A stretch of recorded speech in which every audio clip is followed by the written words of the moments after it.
Welcome back to the 2-Minute Warning, episode 335. Back on the topic of baseball today. Going to be talking about the St. Louis Cardinals again. Just did a video on them acquiring Nolan Arenado. If you have not seen that, go check it out. It's got a lot of good information in it. But today I'm going to be talking about whether or not these Cardinals will win the National League Central Division. But first, question of the day. Again, comment the answer below if you think you know it, and if you don't, stick around to the end of the video and it will be revealed. But the question of the day is, how many division titles do the Cardinals have? Again, they were once part of the National League East, and then since then moved to the Central. So I want the total franchise division titles this team has. Again, comment below if you know the answer. If not, stick around. But let's get right to the video. Will this Cardinals team win the division? If I had to put money on it, I would say yes. I think they can do it. But this division is relatively competitive, was certainly competitive last year. Out of the Cardinals, Reds, Brewers, Cubs, and Pirates, 4 of those teams were playoff teams last year. Now, granted, it was a shortened season of 60 games.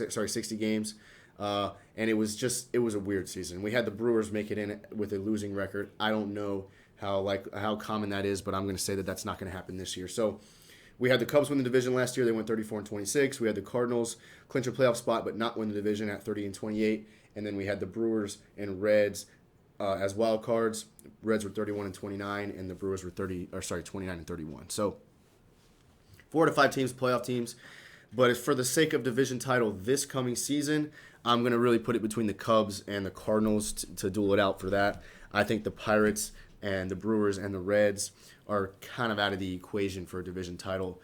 But I'm going to go into depth at what each team kind of has moving forward from this point.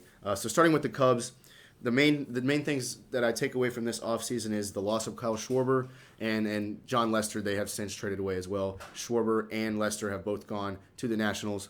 So I think Schwarber isn't obviously a superstar, huge asset to this team, but he always played a big role in the postseason, including the year they won the World Series back in 2016. Schwarber, that big lefty bat of his, he really did hold a big spot on that team, and they're going to have to move forward without him. John Lester, he's been weird. He can't pick off to first base, so he's obviously not a superstar either, but just those guys played roles for that team that were big in winning that championship that they did a few years ago. As far as their lineup, you got Ian Happ in the one spot, projected to hit 27 home runs. Huge fan of his swing. I think it was probably 2 years ago when he hit that first pitch of the MLB season, home run to right field. I think about that all the time. Think about baseball. So Ian Happ, I like him a lot, and I think he's a great hitter. Rizzo, of course, I'm a huge first baseman fan. Between him, Goldschmidt, and Freddie Freeman, I think those are like the coolest guys in the league. So I'm a huge fan of Rizzo. He's projected to hit 28 home runs next year. Chris Bryant at third base, huge fan of him as well. 24 home runs projected. Then you got Wilson Contreras behind the plate. Javi Baez, which who doesn't like Javi Baez, projected to hit 30 home runs. And then you also have Jason Hayward. They've acquired Jock Peterson. So that's the big addition that they've had that kind of replaces Schwarber. I mean, in my opinion, Schwarber and Jock Peterson are like identical players. DHs, can play outfield, not great on defense, also not great in regular season, but when you need him to come in clutch, that's really what Jock has made his career off of, especially last year in the World Series, was just coming in clutch with home runs and base hits, which is exactly what Schwarber does. So essentially, Jock could end up replacing Schwarber with even a better player, but at this moment, I think they're going to miss Schwarber, but if Jock obviously comes out and plays good baseball, they're not going to. And then overall, they have a good lineup, in my opinion. Like I said, with Happ, Rizzo, Bryant, Contreras, Baez, and then addition of Jock Peterson, this team can absolutely swing the bat and also play defense. Rizzo, probably one of the best defensive first basemen in the league. Chris Bryant, one of the best defensive third basemen. Javi Baez, shortstop, amazing. So I don't have any problems with their hitting and their defense. Their pitching is lacking a little bit. They are actually exploring re-signing Jake Arrieta, which I think is really interesting because he was, again, one of the big parts of that 2016 World Series team as well. So he's obviously been gone for the last couple of years from Chicago, but exploring getting him back. They've since traded away Yu Darvish to the Padres, so they're without him. But their starting lineup consists of Kyle Hendricks, Alec Mills, and Colin Ray, with the bullpen led by Craig Kimbrell, which is a great closer. So I think this Cubs team has a great offense, a great defense, and a well-rounded pitching staff. So I think that it's going to be very tight, but I think the Cardinals can edge them for the division. The Pirates, this is going to be quick. The Pirates are not a good team right now, not a well-run organization in my opinion. They've traded away Josh Bell, who is basically the centerpiece of their lineup the last couple years. But, I mean, who's their lineup have? Some notable guys, Adam Frazier, Brian Hayes and Gregory Polanco. Not really notable guys in their lineup. They do have Cole Tucker, who they use as a pinch hitter that I expect to be starting this year. Young guy, I think he's electric, but he's not going to be enough to make this team good. I mean, they trade away every good player they've had. They trade away Josh Bell. They trade away. They had Garrett Cole several years ago. Traded him away. Now he's one of the best pitchers in the game. They trade away Corey Dickerson. They just trade everybody that's good. They traded away their best starting pitcher in Joe Musgrove. They traded him. So the Pirates are kind of at a loss for any good players right now, and I don't think they're going to be in contention for anything except for last place in this division. The Brewers, like I said, were a weak playoff team last year, and the year before they were just this close to moving on from the wild card round over the Nationals when that Josh Hader gave up a base hit to Soto, Trent Grisham missed it, whatever. Washington wins that series, goes on to win the World Series. So the Brewers have really been struggling since then. Who does their lineup have? They got Lorenzo Cain, that's notable. They have Christian Yelich, who is a fantastic player, but struggled so much last year that I was just kind of turned off from Christian Yelich. But I know he's good, so I still have faith in him moving forward. They got Vogelbach and they got Keston Hiura. So their lineup is all right. As far as pitching, they got Woodruff, who had a 3.46 ERA last year.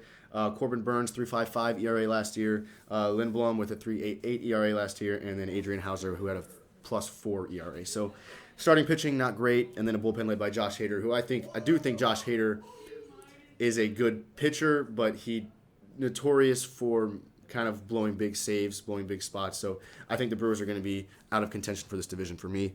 The Reds. The Reds is my next team to talk about. And lastly, the Cardinals, of course, the centerpiece of the video. But the Reds, I think, of course, they made the playoffs last year. Went out first round, I believe. I don't remember who they lost to.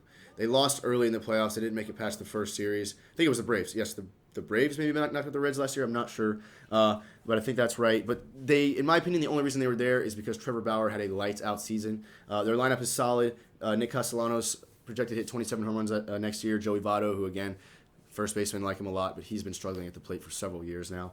Eugenio Suarez projected to hit 40 home runs this year. He is a small guy, but the dude can slug. So Suarez, 40 home runs, and then they got Aquino, which might not be starting, but he kind of shocked the league 2 years ago, last year, whatever. So he's a good piece for this team. And then pitching, they got Sonny Gray, Luis Castillo, Wade Miley, and TJ Antone. So their starting pitching is okay. Whatever. Reds, again, going to be out of contention for winning the division, in my opinion. So now the Cardinals. Can they win this division? I think they can, and I think they will with that lineup. Leading off, Tommy Edman, who's going to hit 280 projected to next year. That's going to be the highest projected average next year. They got Dexter Fowler, of course, veteran Yadi Molina. They've just acquired Nolan Arenado. That's huge, of course. If you haven't checked out my video on that, please do. And then they got Goldschmidt at first base, DeYoung at shortstop. I love this lineup. This is the Cardinals went 30-28 last year. Struggled a little bit, but we're second in that division. So I think they can definitely edge out the Cubs just because they have a more put together team all around. They have a better defense, I think. The Cubs have a good one, but the Cardinals with Arenado just really added a elite glove and an elite bat. So I think between the better defense and just the electric Nolan Arenado at the plate, they're going to win the division. They're going to be the better team. And then the pitching staff also, they got Jack Flaherty, which is one of the best pitchers in the game. They got Kim behind him. They potentially will have Adam Wainwright if he makes a return. And they got Carlos Martinez, who they're implementing into their starting rotation. And then that right there, the pitching staff paired with the defense brought by Nolan and the offense brought by Arenado. I got the Cardinals winning this division. I think this is a team we can see. I think this is a team we can see win 90-plus games next year. Now, can they hit that 100-win mark? That's going to be tough to see, obviously, or exciting to think about if they can do it, but I'm not sure they can. That's a big accomplishment if they can hit 100 wins. I'm thinking 90, 95 wins for this team. But I got the Cardinals winning the National League Central. Now, for the question of the day, that's all for the video. Question of the day, your Cardinals have 14 division titles, 3 when they were part of the National League East, and 11 when they were part of the National League Central. So that's the answer to the question of the day. Recap of the video. Cardinals, I do believe, have what it takes to win their division. Thanks for watching. 2-Minute Warning.